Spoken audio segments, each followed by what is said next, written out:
اللهم ربنا ألهمنا رشدنا وأعذنا من شرور أنفسنا اللهم أرنا الحق حقا وارزقنا اتباعه وأرنا الباطل باطلا وارزقنا اجتنابه اللهم ارحمنا بالقرآن العظيم واجعله لنا إماما وهدى ورحمة اللهم ذكرنا منه ما نسينا وعلمنا منه ما جهلنا وارزقنا تلاوته آناء الليل وأطراف النهار واجعله لنا حجة يا رب العالمين آمين رب اشرح لي صدري ويسر لي أمري واحلل عقدة من لساني يفقه قولي أعوذ بالله من الشيطان الرجيم بسم الله الرحمن الرحيم قل أعوذ برب الناس ملك الناس إله الناس من شر الوسواس الخناس الذي يوسوس في صدور الناس من الجنة والناس. سورہ ناس سیکنڈ پارٹ. فرسٹ پارٹ میں ہم نے تمہید کو ڈسکس کیا تھا، یعنی کہ تمہیداً کچھ باتیں ہم نے ڈسکس کی تھیں. آج ہم سورہ ناس کی پہلی 3 آیات کے بارے میں بیان کریں گے. قل اعوذ برب الناس ملک الناس الہ الناس. اب یہاں پر سب سے پہلا جو پوائنٹ ہم ڈسکس کریں گے وہ ہے مستعاذ بہ. مستعاذ بہ مطلب جس کے ذریعے سے استعاذہ کیا جا رہا ہے، جس کی پناہ طلب کی جا رہی ہے یا جس کی پناہ طلب کرنے کی تلقین کی جا رہی ہے. قل کہہ دیجئے، اعوذ میں پناہ میں آتا ہوں، برب الناس لوگوں کے رب کی، ملک الناس لوگوں کے بادشاہ کی، الہ الناس لوگوں کے الہ اور معبود کی. اب یہ جو 3 الفاظ آئے ہیں ان تینوں آیات میں، رب الناس، ملک الناس اور الہ الناس، یہ کیا ہیں؟ مستعاذ بہ، یعنی کہ جس کی پناہ طلب کی جا رہی ہے، جس کی حفاظت چاہی جا رہی ہے، اور وہ کون ہے؟ اللہ تعالیٰ رب العزت. اعوذ کے بارے میں لاسٹ لیکچر میں ہم تفصیلاً ڈسکس کر چکے ہیں. آج جس ورڈ کے بارے میں ہم سب سے پہلے بات کریں گے وہ کیا ہے؟ رب. اب لفظ رب کا جہاں تک تعلق ہے تو عام طور پر جو اس کا ترجمہ کیا جاتا ہے پالنہار، پروردگار، پرورش کرنے والا یا درجہ بدرجہ ترقی دینے والا. قرآن مجید میں مختلف آیات میں یہ لفظ جو ہے وہ استعمال ہوا ہے، جیسے کہ سورہ بنی اسرائیل سورہ نمبر 17 آیت نمبر 24 میں اللہ تعالیٰ رب العزت ارشاد فرماتے ہیں وَاخْفِضْ لَهُمَا جَنَاحَ الذُّلِّ مِنَ الرَّحْمَةِ وَقُلْ رَبِّ ارْحَمْهُمَا كَمَا رَبَّيَانِي صَغِيرًا. اب یہ جو ورڈ استعمال ہوا ہے ربیانی، یہ تربیت سے بنا ہے. اب یہاں پر جس طرح سے یہ مادہ ہے را بابا، یعنی کہ رب کا ورڈ جب لکھا جاتا ہے تو ہم دیکھتے ہیں کہ با مشدد ہوتا ہے، را کے ساتھ 2 دفعہ کیا آتا ہے؟ را بابا. اب را با بھی ہوتا ہے اور را با واو بھی ہوتا ہے. اس میں بہت بحث رہی ہے کہ جو را با ہے اس کا جو اصل مفہوم ہے، یعنی کہ رب کا جو اصل مفہوم سمجھ میں آتا ہے، جیسے رب المال، ربو، یعنی کہ را با ہے ربو یا را با واو ہے. تو اگر را با پہ ہم غور کریں رب، تو اس کا کیا مطلب ہوتا ہے؟ اس کا جو مفہوم سمجھ میں آتا ہے، جو مفسرین نے اس پر جو ہے وہ غور کیا ہے، جو اس پہ تحقیق ہوئی ہے، وہ کیا؟ مالک ہونا. جیسے رب الدار ہے گھر کا مالک، اسی طرح سے رب المال مال کا مالک یا مال والا، یعنی کہ جو شخص انویسٹمنٹ کرتا ہے، جس نے انویسٹ کیا ہے تو وہ اس مال کا مالک ہے، تو وہ کیا ہے؟ رب المال ہے. تو رب کا لفظ جہاں بھی آتا ہے اگر ہم اس کا اصل مفہوم دیکھیں تو یہ مالک ہونے کے مفہوم میں آتا ہے، جیسے رب المال ہے، رب البیت ہے. اب اس میں جو رب کا لفظ، جیسے خاص طور پر یہ دیکھیے کہ ابھی ورڈ جو میں نے پڑھا رب البیت، یہ جو خانہ کعبہ ہے. اب دیکھیے کہ خانہ کعبہ کی تو کوئی تربیت نہیں ہے، اس کا کوئی پرورش کرنے والا نہیں ہے، اس کا کوئی پالنا پوسنا نہیں ہے. تو در حقیقت یہاں پر رب کا مطلب، جیسے رب المال کا مطلب کیا کہ مال کا مالک، اسی طرح سے رب الدار گھر والا یا گھر کا مالک. تو اگر ہم مزید تھوڑا سا اس پہ غور کریں، یعنی کہ اگر ہم اس کا تھوڑا سا کمپیریزن کریں رب لفظ کا، یعنی کہ اس طرح کے جو مختلف لفظ قرآن مجید میں استعمال ہوئے ہیں تو متعدد الفاظ ایسے آتے ہیں جس طرح کے را بابا ہے، اسی طریقے سے شین قاف قاف شق.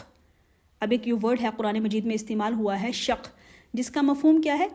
شق کا مطلب ہوتا ہے نامراد ہونا، شقی یعنی کہ جو نامراد ہے، جو ناکام ہے. جیسے سورہ طٰہٰ میں یہ لفظ آیا ہے. اب جیسے سورہ طٰہٰ میں یہ لفظ استعمال ہوا ہے، سورہ طٰہٰ کی آیت نمبر 2 میں طٰہٰ ما انزلنا علیک القرآن لتشقیٰ، ہم نے یہ قرآن تجھ پر اس لیے نہیں اتارا کہ تم مشقت میں پڑ جائے. دیکھیے یہاں پر جو ورڈ استعمال ہوا ہے شقا، لتشقا، حالانکہ مشقت کے لفظ کے لیے مادہ جو آنا چاہیے وہ شین قاف قاف ہے شق، لیکن یہاں پہ کیا استعمال ہو لتشقا، یعنی کہ شین قاف اور یا ہے. اسی طریقے سے سورہ شمس میں اگر ہم دیکھیں تو دال سین سین جیسے ہوتا ہے دسا. سورہ شمس سورہ نمبر 91 آیت نمبر 10، وقد خاب من دساها قد افلح من زکاها وقد خاب من دساها. اب یہاں پر ورڈ مادہ جو استعمال ہوا ہے، جو ورڈ استعمال ہوا ہے دسا، تو یہاں پر ہم یہ دیکھیں گے کہ دسا یہ بھی دال سین اور یا سے ہے، اور شقا یہ بھی شین قاف اور یا سے ہے. جبکہ اگر ہم یہ دیکھیں تو یہاں پر شین قاف قاف آنا چاہیے اور دال سین سین، لیکن اب یہاں پر یہ در حقیقت یہ ہے کہ دال سین سین ہے اور دال سین یا ہے، یہ ایک دوسرے کے برابر ہم معنی ہیں. یعنی کہ آپ یہ کہہ سکتے ہیں کہ ایک ہی لفظ کی بدلی ہوئی شکل ہے. یہی اصول اگر ہم اس کا اطلاق کریں را با با اور را با واو پر، تو اس کا مطلب کیا ہے کہ یہ دونوں الفاظ بھی بہت قریب ہیں. ان کو علیحدہ مادے بھی کہا جا سکتا ہے اور ان کو ایک مادہ بھی قرار دیا جا سکتا ہے. تو اس کے بنا پر یہ سمجھیے کہ یہ رب کا مفہوم عام طور پر عام ہو گیا ہے، پالنے والا، پوسنے والا. یہ اس وجہ سے ہے کہ را با واو اور را با با یہ دونوں ہم معنی ایک دوسرے کے قریب اور مترادف مادے ہیں. اس لیے عام طور پر جب بھی رب کا ترجمہ کیا جائے گا تو کیا ہوگا؟ پالنہار، پروردگار، پالنے والا، پوسنے والا. یہاں تک کہ جو ڈاکٹر اسرار احمد کی تحقیق کے مطابق جو امام راغب اصفہانی ہیں، انہوں نے یہ کہا ہے کہ را با با جو ہے یہ تربیہ سے ہے، اور تربیہ کا مفہوم کیا ہے؟ کسی شے کو ترقی دینا. رب کا مطلب تربیت کرنے والا، تربیہ. تو تربیت کا مفہوم کیا ہے کہ کسی شے کو ترقی دینا، درجہ بدرجہ ترقی دیتے ہوئے اس شے کو اس کے نقطۂ عروج تک، اس کے نقطۂ کمال تک پہنچا دینا. یہی رب کا اصل مفہوم ہے. اس کے بعد دوسرا لفظ ملک الناس. اس میں بھی نوٹ کیجیے گا ملکیت، مالکیت اور ملکیت، یہ بھی مادہ ایک ہی ہے. یہی وجہ ہے کہ سورہ فاتحہ میں آپ یہ دیکھیں گے کہ مالک یوم الدین بھی اس کی قرات کی جاتی ہے اور ملک یوم الدین بھی اس کی قرات کی جاتی ہے. اب مالک اور ملک میں کوئی فرق نہیں ہے. یہاں پر ملکیت جو سارا کا سارا معاملہ ہے ملکیت ہی ہے، یعنی کہ آپ اس کو ملکیت کہیں، ملکیت کہیں یا مالکیت کہیں. جیسے کہ فار ایگزامپل اب جو مالکیت کا تصور ہے وہ کیا ہے؟ یہ سارا جو معاملہ ہے کہ کوئی شخص ہے وہ یہ کہتا ہے کہ یہ شہر میری ملکیت ہے. تو اس کا مطلب یہ ہے کہ جس شخص کی ملکیت ہے وہ اس پر حق تصرف رکھتا ہے کہ میں جو چاہوں اس کے ساتھ معاملہ کروں. اور یہی حق تصرف جو ہوتا ہے جب یہ اجتماعی سطح پر آ جاتا ہے تو جو بادشاہت کا تصور ہے اس کو جنم دیتا ہے.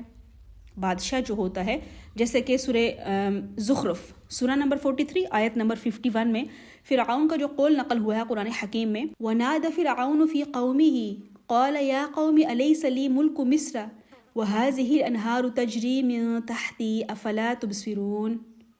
اور فرعون نے اپنے قوم کے درمیان پکار کر کہا کہ اے میری قوم، أَلَيْسَ لِي مُلْكُ مِصْرَ، کیا مصر کی بادشاہی میری نہیں ہے؟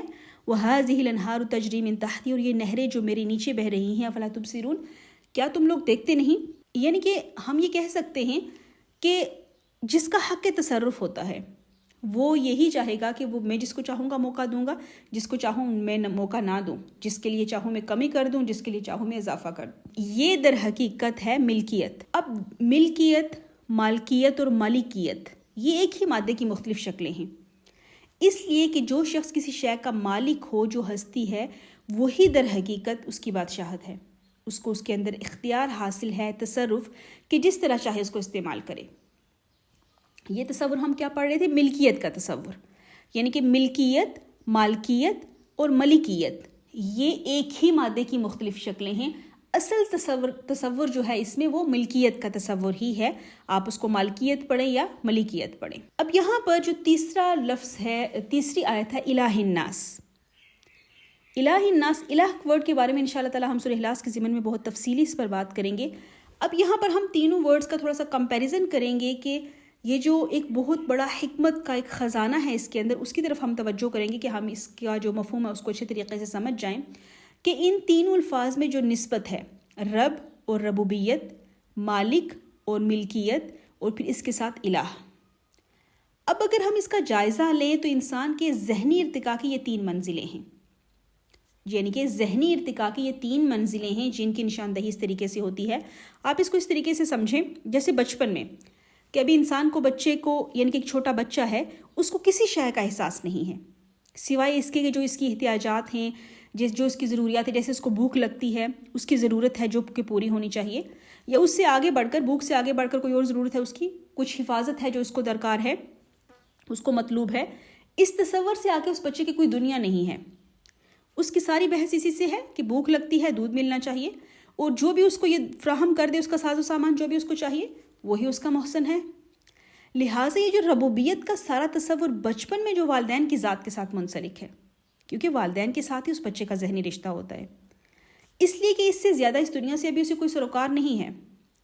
اسے تو صرف اپنی ضروریات جو ہیں، جو زندگی کے بنیادی لوازمات ہیں، بس اس کا تقاضا جو اس کے اندر ابھرتا ہے اس تقاضے کو پورا ہونا چاہیے، اور جو بھی شخص اس تقاضے کو پورا کر دے وہی اس کا محسن ہے، یا آپ لفظی اعتبار سے یہ کہہ سکتے ہیں کہ وہی اس کا رب ہے۔ اس کے بعد سیکنڈ، جب دوسری منزل کی طرف اگر آپ جائیں کہ ذرا سا آگے جب انسانی شعور ترقی کرتا ہے تو پھر کیا ہوتا ہے کہ ملکیت کا تصور پیدا ہوتا ہے۔ جیسے بچہ ہے، پہلے ہم نے کیا کہا کہ اس کی ضروریت جو ہے وہ بس بھوک لگتی ہے، جو اس کو اس کا ساز و سامان بنیادی ضرورت فراہم کر دے وہی اس کا منعم ہے، وہی اس کا رب ہے۔ اس سے آگے جب جائیں تو جب ملکیت کا تصور پیدا ہوتا ہے، جب بچہ ذرا سا بڑا ہو جائے تو وہ کیا کہتا ہے کہ یہ میرا کھلونا ہے، تو جب میرا کھلونا ہے تو کوئی اور اس کو ہاتھ نہیں لگا سکتا۔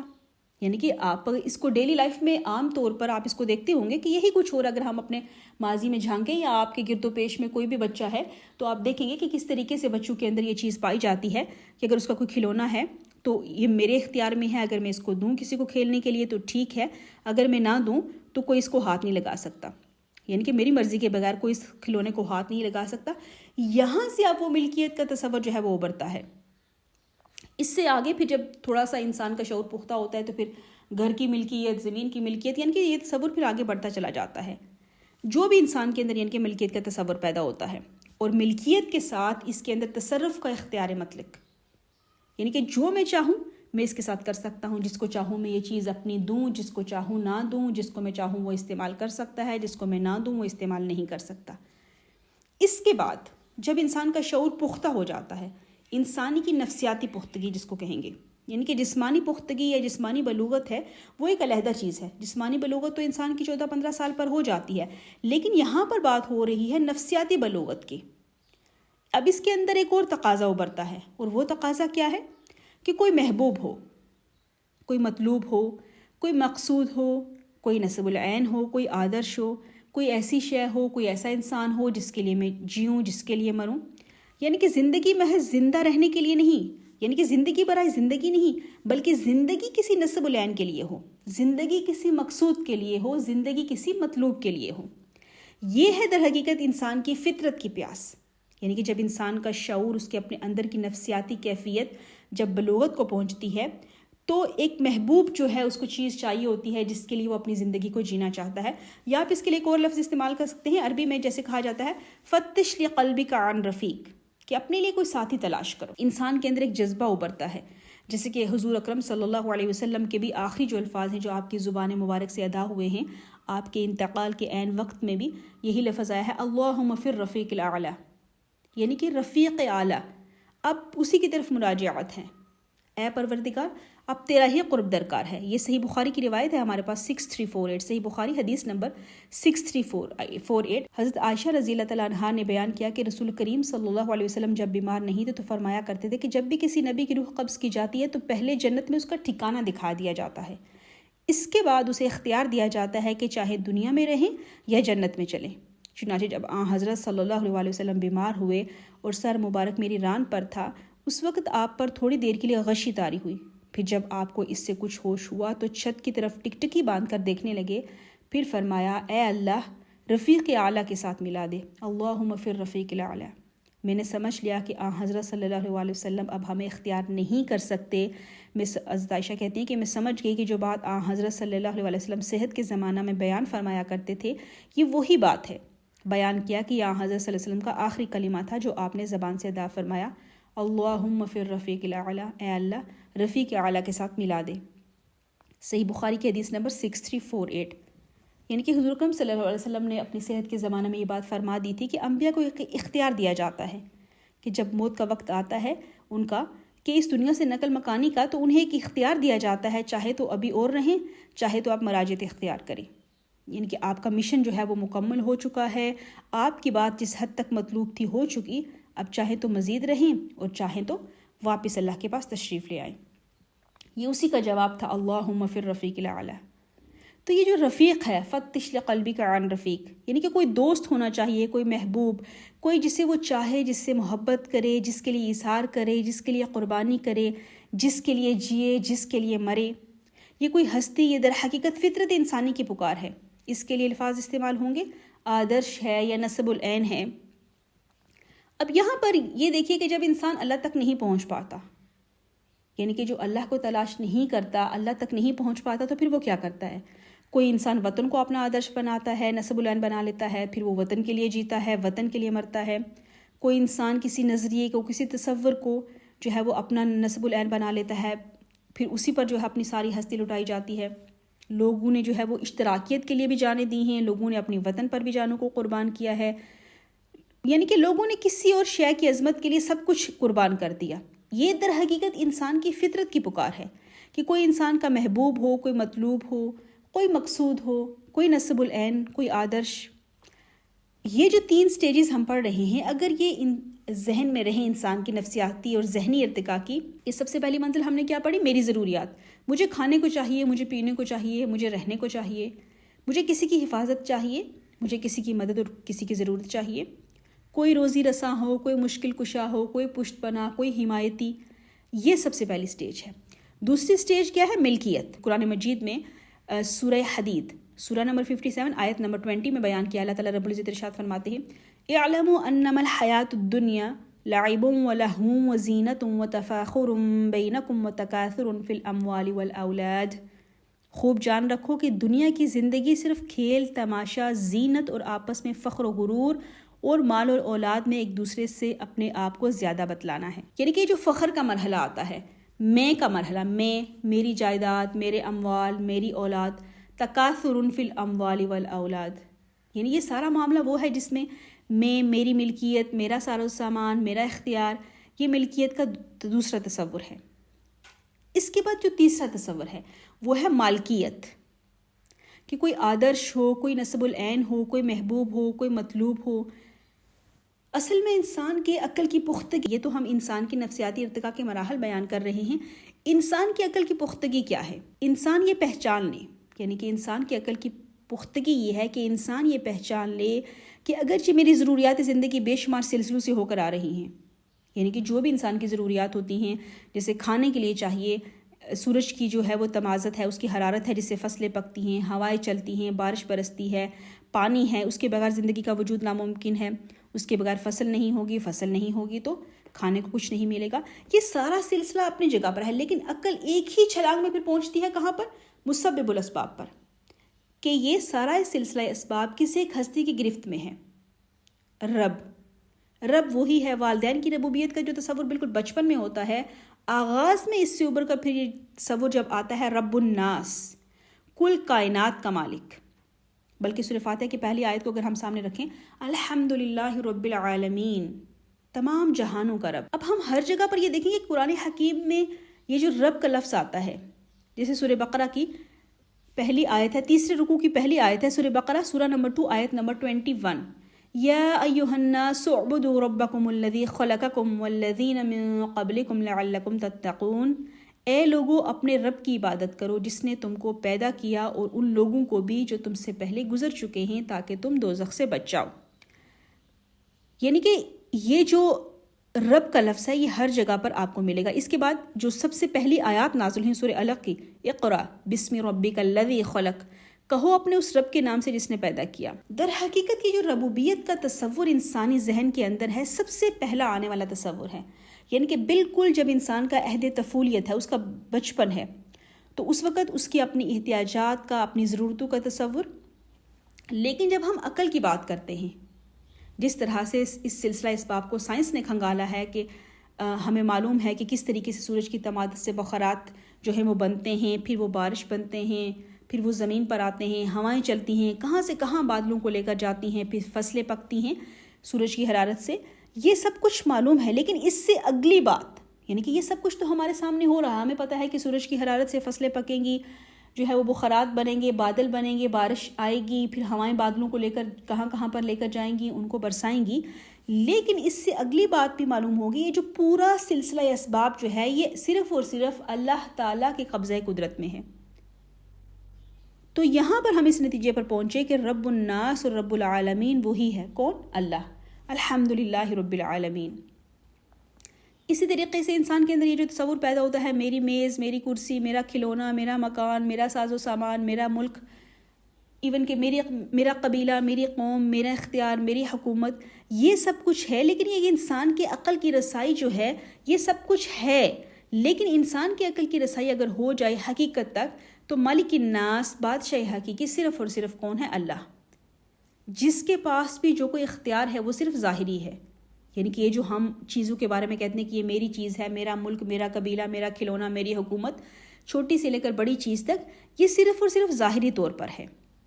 جیسے کہ دیکھیے ہم جیسے پڑھتے ہیں لا حول ولا قوت الا باللہ. اب دیکھیے کہ کوئی شخص آ کر میرے سامنے گن لے کر کھڑا ہو گیا، یعنی کہ گن لے کر میرے سامنے کھڑا ہے، نشانہ بھی اس نے لے لیا ہے، بظاہر مجھے محسوس ہو رہا ہے کہ یہ مجھے نقصان پہنچا دے گا، بس اس کی انگلی کی ایک ذرا سی حرکت ہے، ٹریگر دبائے گا اور میری جان لے لے گا. لیکن یہ سب کچھ دیکھتے ہوئے بھی کہ ایک شخص مجھ پر گن تانے کھڑا ہے، بس اس کا ہاتھ اس کی انگلی ٹریگر پر ہے، وہ دبائے گا اور میری جان لے لے گا. اس کے باوجود جب انسان اللہ کی ذات پر بھروسہ رکھتے ہوئے کہتا ہے لا حول ولا قوت الا باللہ، تو کیا معلوم ہوا کہ اختیار مطلق جو ہے وہ صرف اللہ ہے. تمام دنیا کے اسباب مادی جمع ہو جائیں تب بھی کسی میں جو ہے وہ کوئی اختیار حاصل نہیں ہے کہ وہ نتیجہ نکال دے، مگر الا باذن اللہ. اللہ کا اگر اذن ہوگا تو نتیجہ نکلے گا، اللہ کا اذن نہیں ہے تو ہرگز کوئی جو ہے وہ مادی شے، کوئی انسان نتیجہ نہیں نکال سکتا. اس لیے کہ بادشاہ حقیقی صرف اللہ ہے، مختار حقیقی صرف اللہ ہے، مختار مطلق صرف اللہ ہے. حاکمیت جو ہے وہ صرف اور صرف اللہ کے لیے ہے. ملک ہے، شہنشاہ ہے، ملک قدوس ہے، صرف اللہ ہے. ہمارے پاس، انسان کے پاس جو بھی اختیار ہے وہ ڈیلیگیٹڈ ہے، اللہ تعالیٰ کا عطا کردہ ہے، ہمارا ذاتی نہیں ہے. اس اختیار کو انسان استعمال کر سکتا ہے لیکن صرف اللہ تعالیٰ کی طے کردہ حدود کے اندر. کسی قوم کی کانسٹیٹیوشنل اسمبلی ہے، یعنی کہ گویا کہ وہ اس کی ایک زبان ہے، اجتماعی طور پر زبان. اب اس زبان سے ان الفاظ کا نکلنا یہ وہی ہے کلمہ جو ہم پڑھتے لا الہ الا اللہ، یعنی کہ وہی ہے در حقیقت الہ. یہ جو دوسرا تصور جو جہاں دیا گیا ہے رب الناس کا، وہ رب الناس بھی ہے، وہ ملک الناس بھی ہے، بادشاہ بھی ہے. اسی لفظ کے حوالے سے ہمارے جو دین کا نظام ہے، وہ جو تصور ہے مستحکم ہوتا ہے کہ یہ مذہب نہیں ہے، دین ہے. اس میں حکومت اور سیاست کا اور نظام کا کوئی معاملہ جو ہے وہ علیحدہ سے نہیں ہے. یعنی کہ یہ صرف عبادات اور پوجا پاٹ کا صرف چند رسومات کا مجموعہ نہیں ہے کہ صرف عقائد اور رسومات ہوں، بلکہ اس کا ایک سیاسی نظام ہے. اور اس سیاسی نظام کے لیے جو عنوان ہے وہ خلافت ہے. یعنی کہ انسان کے لیے خلافت ہے، حاکمیت نہیں ہے. انسان کے لیے اللہ تعالیٰ کی عطا کردہ ہر چیز جو ہے وہ اس کے پاس اللہ کی امانت ہے، ملکیت نہیں ہے. یعنی کہ ملکیت اور مالکیت، حاکمیت اور ملکیت، یہ دونوں لازم و ملزوم ہیں. مادہ ایک ہی ہے، مالک یوم الدین بھی ہے اور ملک یوم الدین بھی ہے. تو در حقیقت بات سمجھانے کا مطلب کہ مالک حقیقی صرف اللہ تعالیٰ ہی ہے، حاکم حقیقی مالک الناس وہ لوگوں کا بادشاہ ہے، مالک حقیقی بھی ہے، ملک حقیقی بھی ہے. انسانوں کے لیے کیا ہے؟ حاکمیت ہے، حاکمیت نہیں ہے بلکہ خلافت ہے، اور انسانوں کے لیے ملکیت نہیں ہے، امانت ہے. جیسے شیخ سعدی رحمۃ اللہ علیہ کا ایک فارسی کا شعر ہے، ای امانت چند روزہ نزد ماست، در حقیقت مالک ہر شے خداست.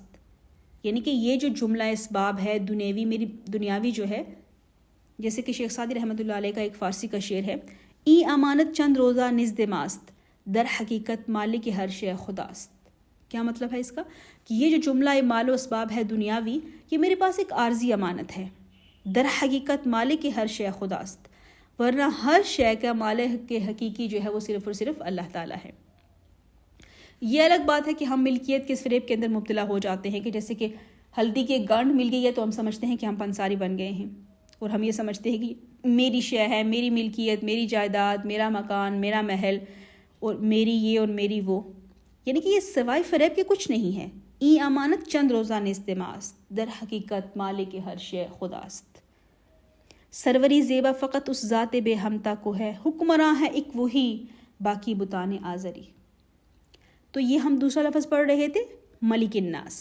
اب تیسری آیت جو ہے الہ الناس، مطلوب حقیقی وہی اللہ، معبود حقیقی وہی اللہ، محبوب حقیقی وہی اللہ، لا مقصود الا اللہ، لا محبوب الا اللہ، جیسے کہ سورہ انعام سورہ نمبر 6 آیت نمبر 162، قل ان صلاتی ونسکی ومحیای ومماتی للہ رب العالمین، کہہ دیجئے بے شک میری نماز، میری قربانی، میری زندگی، میری موت سب اللہ ہی کے لیے ہے جو تمام جہانوں کا رب ہے۔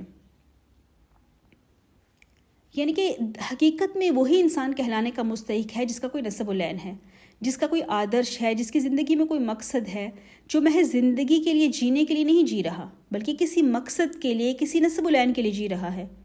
اور وہ نسب العین، وہ حقیقت میں جب انسان کی عقل اگر وہ پختگی کو پہنچ گئی ہے تو وہ پہچان لے گا کہ وہ جو انسان کا اصل نسب العین ہے، جس کے لیے اس نے جینا ہے، جو مطلوب حقیقی ہے، جو محبوب حقیقی ہے، سوائے اللہ کے کوئی اور نہیں ہے۔ آخری منزل انسانی فکر کے ارتقاء کی کیا ہے؟ محبوب حقیقی صرف اللہ۔ جیسے کہ علامہ اقبال نے اس فکر کو مختلف انداز میں بیان کیا ہے اس طرح سے، یزداں با کمند آور اے ہمت مردانہ، اے ہمت مرداں یزداں با کمند ڈال، یعنی کہ اپنے اندر اللہ تعالیٰ کی محبت کو لا، اپنے اندر خدائی صفات کا رنگ پیدا کر۔ اصل میں یہ الفاظ ایسے ہیں کہ تھوڑا سا انسان چونک جاتا ہے کہ کیا بات کہی جا رہی ہے۔ اب کمند جو ہے آپ کو معلوم ہے کہ وہ استعمال کی جاتی ہے کسی اونچی جگہ پر، کسی فصیل پر چڑھنے کے لیے۔ انسان سب سے پہلے کیا کرے گا؟ اپنے زور بازو سے اس کمند کو پھینکتا ہے، یعنی کہ اوپر جتنی اونچائی پر جا کر وہ کمند اٹک جائے گی اتنا ہی انسان اب اس کے سہارے سے جا سکتا ہے۔ اگر وہ 20 فیٹ تک گئی ہے تو آپ 20 فیٹ تک اوپر جا سکتے ہیں، اس سے آگے تو نہیں جا سکتے۔ اگر آپ نے اسے 40 فیٹ تک پھینکا ہے تو آپ 40 تک پہنچ جائیں گے۔ تو پہلے کمند پھینکیے بلند، اس کے بعد آپ خود بلندی تک پہنچیں گے۔ یہ جو سورہ حج کے اندر فرمایا گیا ہے سورہ نمبر 22 آیت نمبر 73 میں، ضعف الطالب والمطلوب، یہ آیت کا لاسٹ پارٹ ہے، ضعف الطالب والمطلوب، کہ مدد چاہنے والے بھی کمزور اور جن سے مدد چاہی گئی وہ بھی کمزور۔ یعنی کہ مطلوب اور طالب کی بات یہاں پر ہو رہی ہے کہ اگر مطلوب گھٹیا ہے تو طالب بھی گھٹیا ہی رہے گا۔ یعنی کہ انسان کا آدرش اگر پست ہے تو انسانی شخصیت بھی پست رہے گی۔ نسب العین جو ہے اگر وہ بہت ہی نیچے ہے، بہت لو ہے، تو انسانی شخصیت بھی نچلی سطح پر رہے گی۔ آدرش بلند ہے، نسب العین بلند ہے، آپ کا مقصود و مطلوب بلند ہے، تو کیا ہوگا؟ اس سے آپ کی شخصیت کو بھی ترفع حاصل ہوگا۔ اسی کے حوالے سے کہا گیا ہے ضعف الطالب والمطلوب، یعنی کہ اگر مطلوب کمزور ہے تو طالب بھی کمزور ہے، مطلوب پست ہے تو طالب بھی پست ہے۔ کسی نے وطن کو اپنا طالب بنا لیا، کسی نے قوم کو بنا لیا، کسی نے اولاد کو بنا لیا۔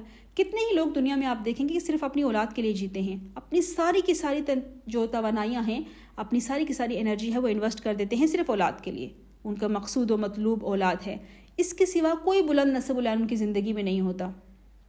یعنی کہ اپنی خود غرضیاں، اپنے مفادات کے لیے جو ہے وہ، اپنی شہرت کے لیے کوئی انسان ہے، اپنی وجاہت کے لیے، یہی اس کا مطلوب و مقصود بن جاتا ہے۔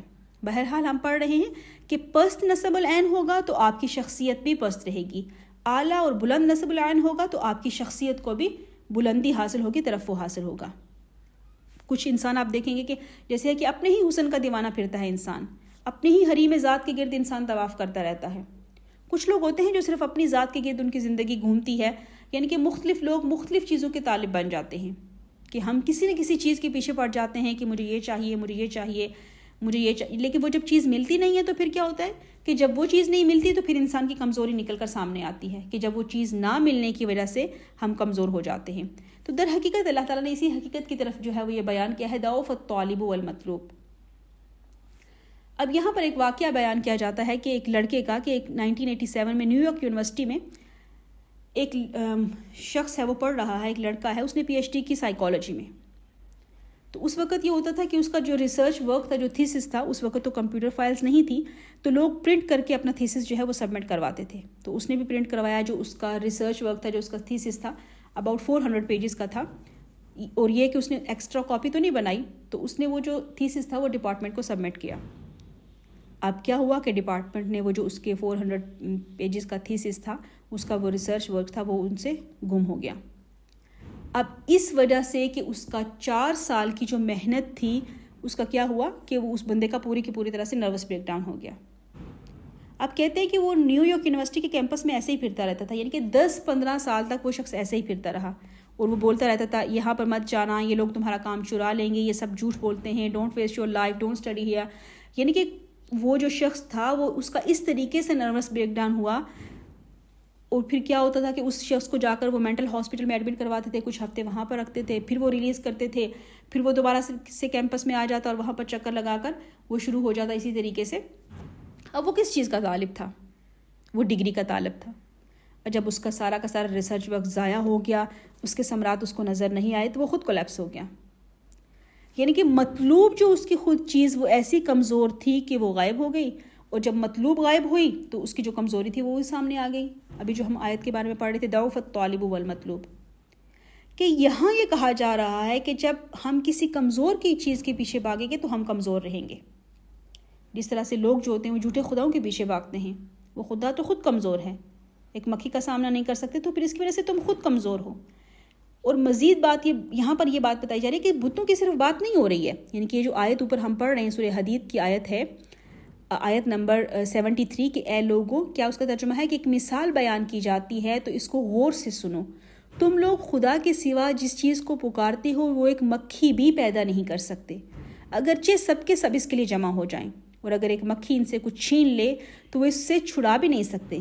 ضعف الطالب والمطلوب، مدد چاہنے والے بھی کمزور اور جن سے مدد چاہی گئی وہ بھی کمزور.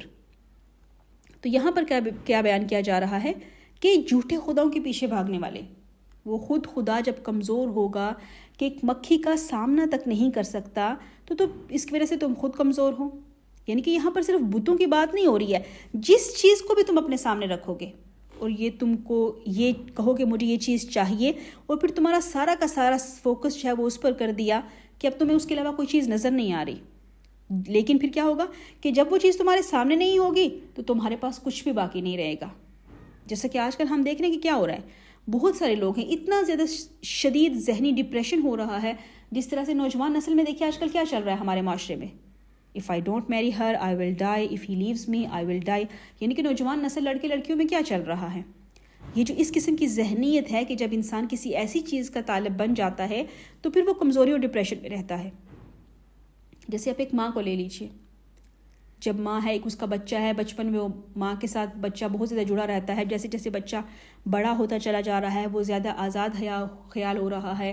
اب اس کی شادی ہو جائے گی تو اب وہ ماں کو جو ہے وہ کمزوری، ڈپریشن اور انزائٹی آنا شروع ہو جاتی ہے کہ وہ پہلے جیسا اب نہیں رہا. یعنی کہ وہ اس بچے کو دوبارہ اپنی زندگی میں جیسے پہلا تھا ویسے لے کے آنا چاہتی ہے. اب جیسے ایک ماں کی سوچ ہوتی ہے کہ پہلے جو ہوتا ہے وہ میں ایک دفعہ بات کہتی تھی تو باقی آتا تھا، اب تو میری کال بھی نہیں اٹھاتا، فون بھی نہیں اٹھاتا. اب ماں کے اندر ایک کمزوری، ایک ڈپریشن، ایک انزائٹی آنا شروع ہو جاتی ہے، اس کو ڈپریشن ہونا شروع ہو جاتا ہے، اس کو غصہ آنا شروع ہو جاتا ہے، کیونکہ اس کی ساری کی ساری کمزوریاں، جو چیز اس کا مطلوب تھی وہ اب اس سے دور ہوتی چلی جا رہی ہے، تو وہ ڈپریشن میں آ رہی ہے، وہ کمزور ہو رہی ہے. اس لیے اللہ تعالیٰ ہمیں یہ بات سکھا رہے ہیں کہ شاید تمہارا مطلوب ہی غلط ہے، تم غلط چیز کے طالب ہو. یہ ابھی ہم نے آیت 73 میں کیا پڑھا، ضعف الطالب والمطلوب، سورہ حج کی ہی آیت نمبر 74. اس کی اگلی آیت میں اللہ تعالیٰ نے کیا بات بتائی، ما قدر اللہ حق قدرہ ان اللہ لقوی عزیز. انہوں نے اللہ کی قدر نہ پہچانی جیسا کہ اس کے پہچاننے کا حق ہے. ان اللہ لقوی عزیز، بے شک اللہ طاقتور ہے، غالب ہے. یعنی کہ کیا فرمایا جا رہا ہے کہ انہوں نے اللہ کی ایسی قدر نہیں کی جیسے کہ کرنی چاہیے تھی، جیسے اس کا حق تھا. بات کیا کہی جا رہی ہے کہ انسان ہر کمزور چیز کے پیچھے بھاگتا ہے. ہمیں بھاگنا کس کے پیچھے چاہیے تھا؟ اپنے رب کے پیچھے. اپنے رب کے پیچھے بھاگیے.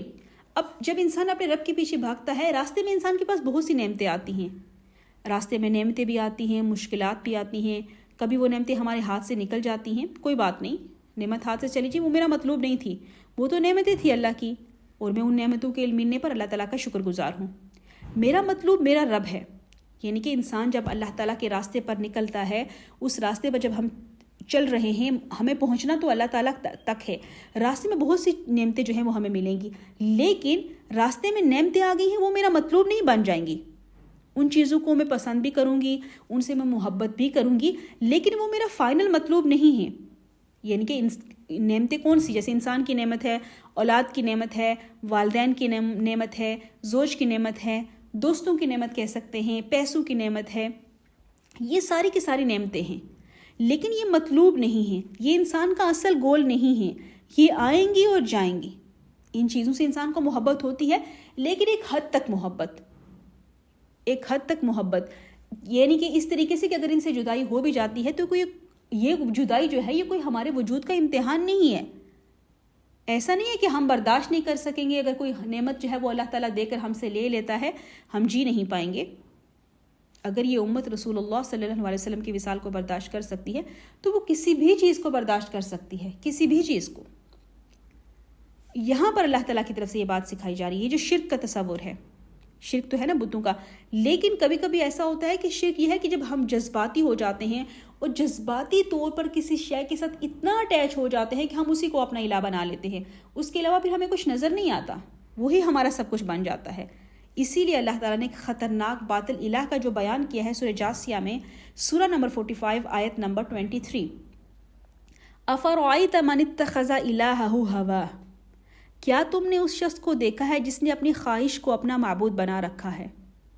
وَأَضَلَّهُ اللَّهُ عَلَىٰ عِلْمٍ، اللہ نے اس کے علم کے باوجود اس کو گمراہی میں ڈال دیا. وَخَتَمَ عَلَىٰ سَمْعِهِ وَقَلْبِهِ وَجَعَلَ عَلَىٰ بَصَرِهِ وَغِشَاوَةً، اور اس کے کان اور اس کے دل پر مہر لگا دی اور اس کے آنکھ پر پردہ ڈال دیا. فَمَن يَهْدِيَهُ مِن بَعْدِ، پس ایسے شخص کو کون ہدایت دے گا؟ من بعد اللہ کے بعد. افلا تذکرون، کیا تم دھیان نہیں کرتے؟ یعنی کہ ایسے شخص کو کون ہدایت دے سکتا ہے اس کے بعد کہ اللہ نے اس کو گمراہ کر دیا. افلا تذکرون، کیا تم دھیان نہیں کرتے؟ یعنی کہ بہت سے لوگ آپ دنیا میں ایسے دیکھیں گے کہ جنہوں نے اپنی خواہشات کو اپنا الہ بنا لیا ہے، تو اللہ نے کیا کیا؟ اللہ نے علم ہونے کے باوجود ان کو گمراہ کر دیا.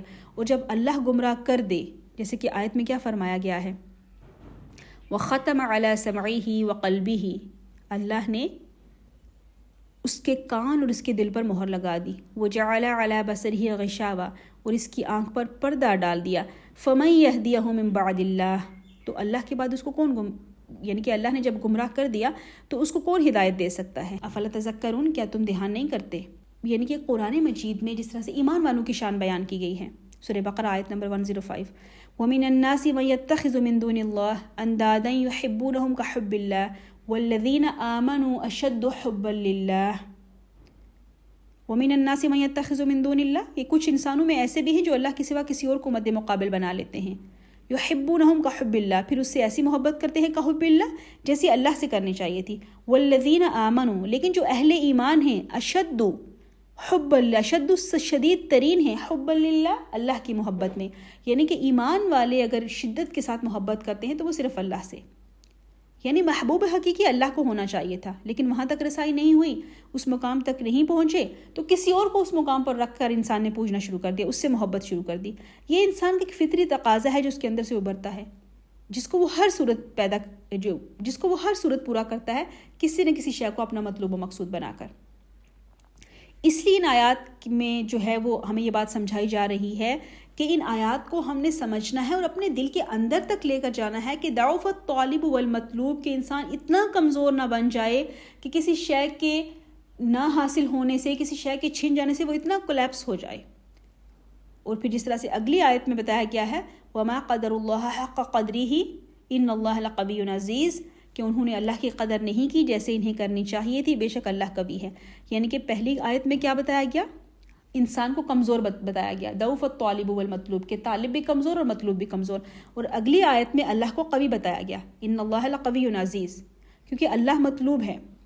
اللہ یعنی کہ ہمیں اس چیز کو سمجھنا ہے یہاں پر ان آیات کے ذریعے سے کہ اگر آپ کا مطلوب قوی ہے جو کہ اللہ ہے تو آپ بھی قوی ہو جاؤ گے، اور اگر آپ کا طالب کمزور ہے تو آپ بھی کمزور ہو جاؤ گے. اللہ تعالی ہم سب کو ہمارے دلوں میں خود کو اپنا مطلوب بنائے، آمین ثم آمین.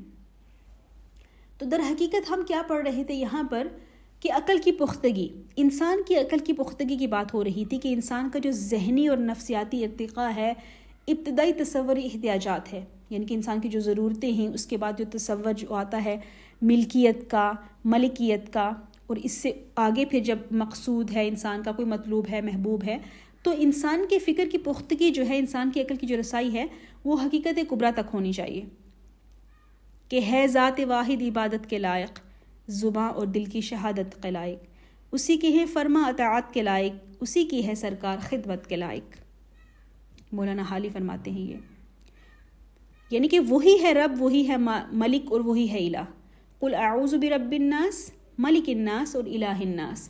یعنی کہ صرف اور صرف اللہ تعالیٰ ہی ہے، وہی ہے ذات واحد عبادت کے لائق، زباں اور دل کی شہادت کے لائق.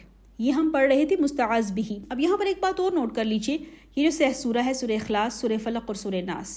سہ سورہ کے بارے میں ہم نے لاسٹ لیکچر میں بیان کیا تھا. اب یہاں پر یہ دیکھیے گا کہ سورہ اخلاص جو ہے، سورہ اخلاص کی عظمت کا راز جو ہے وہ پہلی 2 آیات میں ہے. قل هو اللہ احد اللہ الصمد. بقیہ جو آیات میں جو 2 آیات ہیں، لم یلد ولم یولد ولم یکن لہ کفوا احد، اس میں جو مضامین آئے ہیں وہ قرآن مجید کی دوسری آیات میں بھی آپ کو ملیں گے، یعنی کہ ان کی تکرار آئے گی. جیسے کہ سورہ بنی اسرائیل، سورہ نمبر 17 آیت نمبر 111. وقل الحمد للہ الذی لم یتخذ ولدا ولم یکن لہ شریک فی الملک ولم یکن لہ ولی من الذل وکبرہ تکبیرا. اور کہو کہ تمام خوبیاں اس اللہ کے لیے ہیں جو نہ اولاد رکھتا ہے اور نہ بادشاہی میں کوئی اس کا شریک ہے، اور نہ کمزوری کی وجہ سے اس کا کوئی مددگار ہے، اور تم اس کی خوب بڑائی بیان کرو. یعنی کہ یہ لم یلد ولم یولد ہے، ولم یکن لہ کفوا احد ہے، تو یہ مضمون آپ کو قرآن مجید میں بعض دوسری آیات میں بھی ملے گا. اس کی تکرار آئے گی، جس طرح سے سورہ شورى سورہ نمبر 42 آیت نمبر 11. فاطر السماوات والارض، وہ آسمانوں کا اور زمین کا پیدا کرنے والا ہے. جعل لکم من انفسکم ازواجا ومن الانعام ازواجا، اس نے تمہاری جنس سے تمہارے جوڑے پیدا کیے اور جانوروں کے بھی جوڑے بنائے. یذرؤکم فیہ، اسی کے ذریعے وہ تمہاری نسل چلاتا ہے. لیس کمثلہ شیء، کوئی چیز اس کی مثل نہیں ہے. وہو السمیع البصیر، اور وہ سننے والا دیکھنے والا ہے. یعنی کہ یہ جو ورڈ یہاں پر آیا ہے لیس کمثلہ شیء، کوئی چیز اس کی مثل نہیں ہے. تو یہ مضمون مختلف آیات میں مختلف الفاظ کے ذریعے اس کی آپ کو تکرار ملے گی. تو قرآن مجید میں جہاں پر ہم یہ دیکھیں گے کہ جو سورہ اخلاص کی پہلی 2 آیات ہیں، اس کے بارے میں بات ہو رہی تھی کہ پہلی 2 آیات کے اندر سورہ اخلاص کی ساری عظمت کو بیان کیا گیا ہے. باقی آیات میں جو مضمون آئے ہیں وہ دوسرے قرآن مجید میں مختلف مقامات پر ہمیں وہ ملتے ہیں، جیسے بھی میں نے کچھ آیات آپ کے سامنے رکھی. اب یہ جو پہلی 2 آیات ہیں، فرسٹ آیت ہے جو قل هو اللہ احد. اب یہ جو لفظ ہے ایک صفت کے طور پر قرآن مجید میں آیا ہے، قل هو اللہ احد. عربی زبان میں اس کا استعمال ہے ہی نہیں، یعنی کہ عام طور پر اس کا استعمال ہوتا ہے نفی میں، یعنی کہ جیسے کہ کوئی بھی نہیں ہے، گھر میں کوئی بھی نہیں ہے، تو کوئی بھی نہیں کے ضمن میں آتا ہے. جیسے ہے لا یشرک فی حکمہ احدا، اللہ اپنے حکم میں اپنے اختیار میں کسی کو شریک نہیں کرتا. یعنی کہ صرف نفی کے لیے مثبت طور پر ایک صفت کے طور پر یہ جو ورڈ ہے یہ عربی زبان میں مستعمل نہیں ہے سوائے اللہ کی ذات کے. یہ صرف اللہ کی ذات کے لیے ہی استعمال ہوتا ہے، اور قرآن حکیم میں بھی صرف اسی مقام پر آیا ہے قل هو اللہ احد. اور جو دوسری آیت ہے اللہ الصمد، تو یہ لفظ تو قرآن مجید میں صرف ایک ہی بار آیا ہے. تو ان دونوں میں جو سورہ اخلاص کی عظمت کا راز ہے یہ پہلی 2 آیات میں ہی آپ کو ملے گا. اسی طریقے سے سورہ فلق میں اگر آپ دیکھیں گے تو پہلی 2 آیات جو ہیں وہ اس کی عظمت کو بیان کرتی ہیں، اور باقی 3 جو آیتیں ہیں وہ من شر ما خلق کی شرح کو بیان کریں گی. یعنی کہ کوئی بھی شر ہے، جو کچھ بھی ہے، کوئی حسد کرنے والا ہے، کوئی رات کی تاریکی کے اندر نقصان پہنچانے والا ہے، کوئی کسی اور اعتبار سے نقصان پہنچانے والا ہے. من شر ما خلق، یہاں تک بات کمپلیٹ ہو چکی ہے. اب اس سے آگے ومن شر غاسق اذا وقب ومن شر النفاثات فی العقد ومن شر حاسد اذا حسد.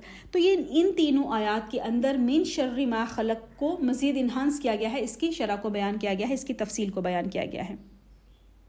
اصل میں ہم جب پڑھ رہے ہیں قل اعوذ برب الفلق، تو فلک کے حوالے سے سائنس جہاں تک پہنچی ہے، یہ جو بگ بینگ ہے، یہ فلک کے اندر یہ جو پورا تصور جو ہے وہ موجود ہے. یعنی کہ فلک کا مطلب کیا ہے سائنس کی تحقیق کے مطابق؟ پھٹنا، یعنی کہ ایک زوردار دھماکہ ہوا. اب تک کا جو تصور تھا نیوٹونین فزکس کا، کہ اس کا تصور یہ تھا کہ یہ کائنات ہمیشہ سے چلی آ رہی ہے اور یہ ہمیشہ چلتی رہے گی. لیکن آج کا جو اجماع ہے، جو موسٹ ریسنٹ ریسرچ ہے، جو اس وقت موقف ہے سب کا، کہ یہ شروع سے نہیں تھی اور یعنی کہ شروع سے نہیں چلتی ہوئی آ رہی، بلکہ ایک وقت میں شروع ہوئی ہے، ایک دھماکے کی صورت میں شروع ہوئی ہے. اور وہ جو دھماکہ کا لفظ ہے بگ بینگ، فلق مطلب پھٹنا، کسی شے کا پھٹنا، ایکسپوز ہونا، اور اس ایکسپلوژن کے نتیجے میں وہ شے وجود میں آئی جس کا ماس جو تھا وہ 0 تھا، لیکن جس کی انرجی جو تھی وہ انفائنائٹ تھی. یعنی کہ بے پناہ انرجی اس کے اندر تھی، انرجی پیک تھا. انرجی پیک ہے لیکن ماس کیا ہے، اس کا زیرو ہے. پھر کیا ہوا، اس کی ایکسپینشن شروع ہوئی، کول ڈاؤن ہونا شروع ہوئی، اور پھر جو سارے کے سارے نظریات ہیں آج کے، جو جیسے کہا جاتا ہے کہ بگ بینگ تھیری، اس وقت دنیا طبیعت کے اندر جو ہے وہ ایک ایکسیپٹڈ فیکٹ کی حیثیت حاصل ہو چکی ہے اس کو فزکس کے اندر. اور اس کے جو بگ بینگ کے سارے جو تقاضے تھے ان کو مختلف طریقوں سے ویریفائی بھی کیا جا چکا ہے. اس حوالے سے قل اعوذ برب الفلق من شر ما خلق، ان میں جو قرب ہے فلق، دی بگ بینگ، اسی کا ظہور ہے یہ کل کائنات، کل یونیورس، یہ ایکسپینڈنگ یونیورس، یعنی کہ یہ ایکسپینڈنگ یونیورس ہے اور یہ ابھی بھی پھیل رہی ہے. اور پھر کیا ہوگا، ایک وقت آئے گا کہ یہ پھر سکڑنی شروع ہو جائے گی. یہ جو بلیک ہولز کا کانسیپٹ ہے، یعنی کہ نامعلوم کتنی گلیکسیز اسی طریقے سے جو ہیں وہ ختم ہو چکی ہیں کہ پہلے وہ پھیلتی رہیں اور پھر کیا ہوا، پھر سکڑنا شروع کیا اور پھر زیرو ہو کر بلیک ہول کی شکل اختیار کر لی. یہ جو بڑے بڑے سٹارز ہیں جو ہمارے سورج سے لاکھوں گنا بڑے ہیں حجم میں، تو وہ زیرو ہو کر بلیک ہول کی شکل اختیار کر چکے ہیں.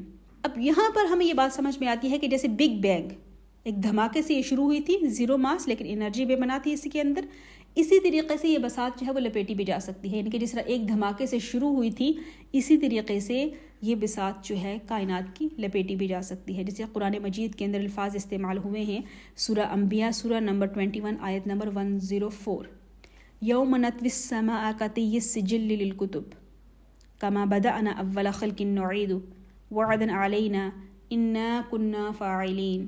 جس دن ہم آسمان کو یوں لپیٹ لیں گے جیسے تومار میں اوراق لپیٹ دیے جاتے ہیں، جیسا کہ ہم نے اول دفعہ پیدائش کی تھی اسی طرح دوبارہ کریں گے. یہ ہمارے ذمہ وعدہ ہے اور ہم اسے ضرور کر کے رہیں گے. یعنی کہ آسمانوں کو لپیٹ لیا جائے گا، یعنی کہ تومار جس طرح سے ہوتے ہیں، یعنی کہ کتابوں کے جو کچھ سکرولز ہوتے ہیں ان کو لپیٹ دیا جاتا ہے، اس طریقے سے کائنات کو لپیٹ لیا جائے گا. یہی تصور ہے کہ یہ جو ایکسپینشن ہو رہی ہے ایک اسپائرل کی فارم میں، کہ جیسے کہ یہ اسپائرل کی طرح جو ہوتا ہے یہ بڑھتا جا رہا ہے یہ دائرہ، اور پھر جب واپسی ہوگی تو یہی اسپائرل موومنٹ جو ہے یہ ریورس ڈائریکشن میں ہوگی، اور جہاں ایک زیرو سے شروع ہوئی تھی اسی زیرو تک دوبارہ پہنچ جائے گی. یہ جو فرمایا گیا ہے یوم نطوی السماء کطی السجل للکتب.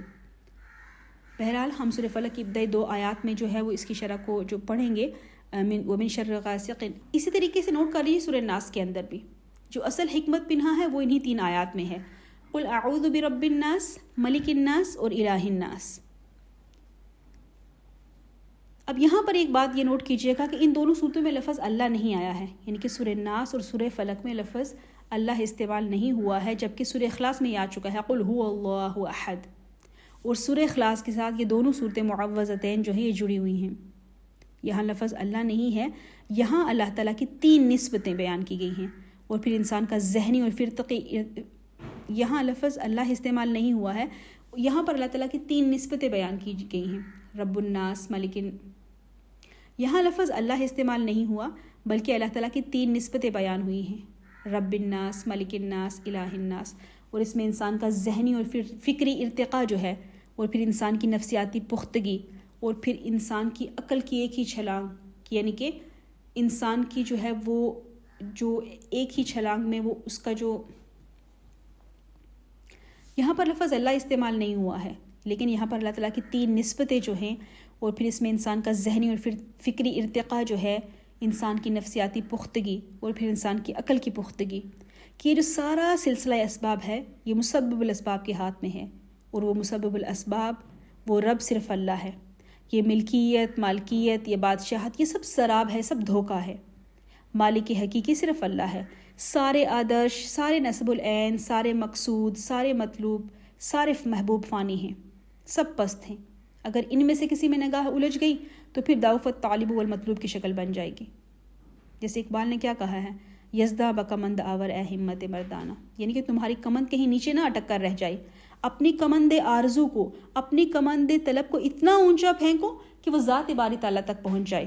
یزداں بکمند آور یعنی کہ ایک جست میں، ایک چھلانگ میں، زکن کہتے ہیں جس کو، زکن یعنی کہ ایک جست میں، ایک چھلانگ میں لگاؤ اور اپنی کمند فکر کو پھینکو، اور اتنا اونچا پھینکو کہ وہ اللہ کی ذات کے ساتھ جا کر منسلک ہو جائے، اور پھر اس کمند کے ذریعے سے اللہ تعالیٰ کی ذات تک پہنچو. منزل ما کب، اللہ تعالیٰ کی ذات، منزل ما کی بریا است. ہمارا مطلوب و مقصود ذات باری تعالیٰ کے سوا کچھ اور نہیں ہے. درمیان میں کوئی شے نہیں ہے. یہ تمام حقیر مقاصد ہیں، دولت، شہرت، وجاہت، دنیاوی اختیارات، بادشاہت. جیسے یہاں پر کوئی ڈرامہ چل رہا ہے، کوئی ایک کھیل ہے، چند دن میں ایک مداری آتا ہے، وہ کھیلتا ہے، اس کے بعد چلا جاتا ہے، پھر کوئی دوسرا مداری آ جاتا ہے تماشا دکھانے کے لیے. سراب ہی دھوکے ہیں یہ سب کے سب، یہ سب ٹرانزٹری چیزیں ہیں، سب کے سب فنا ہونے والی ہیں. ایک وہی اللہ کی ہستی ہے جو باقی رہنے والی ہے، جو ہمارا مطلوب، ہمارا مقصود، ہمارا نصب العین، ہمارا آدرش ہونا چاہیے، جس کو فرمایا گیا ہے الحی القیوم. وہی ہے معبود برحق، وہی ہے محبوب اصلی، وہی ہے مطلوب حقیقی، وہی ہے مقصود. جیو تو اس کے لیے، مرو تو اس کے لیے. قل ان صلاتی و نسکی و محیای و مماتی للہ رب العالمین. کہہ دیجئے میری نماز، میری قربانی، میرا جینا اور میرا مرنا صرف اور صرف اللہ کے لیے ہے جو کہ تمام جہانوں کا رب ہے. بارک اللہ لی ولکم فی القرآن العظیم ونفعنی وإیاکم بالآیات والذکر الحکیم. سبحانک اللہم وبحمدک اشہد ان لا الہ الا انت استغفرک واتوب الیک.